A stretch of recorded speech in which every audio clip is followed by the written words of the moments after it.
বাচ্চারা তোমরা জোরে জোরে পড়ো। আলিফ লাম মিম যালিকাল কিতাবু লা রাইবা ফিহি হুদাল লিল মুত্তাকিন আল্লাযিনা ইউমিনুনা বিল গায়ব। বাচ্চারা আজকে তোমাদের ছুটি, কালকে কিন্তু তোমরা মাদ্রাসার ফিস নিয়ে আসবে, ঠিক আছে ইমাম সাহেব?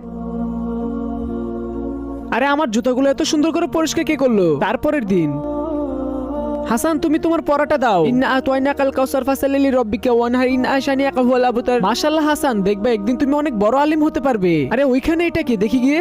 আরে তোমার বাবার নাম কি বলো আমাকে? ইমাম সাহেব এই দুনিয়াতে আমার কেউই নেই। আল্লাহকে ভালোবাসলে ভিডিওতে লাইক করে চ্যানেলটিকে সাবস্ক্রাইব করে দিবেন। তাহলে তুমি কোথায় থাকো? ইমাম সাহেব আমি রাস্তার ফুটপাতে ঘুমাই। তাহলে প্রতিদিন তুমি আমার জুতাগুলো পরিষ্কার করো কেন? ইমাম সাহেব যখন আপনি ছাত্রদেরকে পড়ান তখন আমারও অনেক মনে চায় আমিও কোরআন শরীফ শিখি এবং আমিও কোরআন হাফেজ হই। আমার কাছে তো এত টাকা নেই যে আমি আপনার কাছে ফিস দিয়ে পড়তে পারবো। এই জন্য প্রতিদিন আপনার জুতাগুলো পরিষ্কার করার বাহানা দিয়ে আমি একটু একটু করে কোরআন শরীফ শেখার চেষ্টা করি। তুমি কান্না করো না, আজকের পর থেকে তুমি আমার সাথেই থাকবে আর আমি তোমাকে কোরআন শিখিয়ে তোমাকে কোরআন হাফেজ বানাবো। শুকরিয়া ইমাম।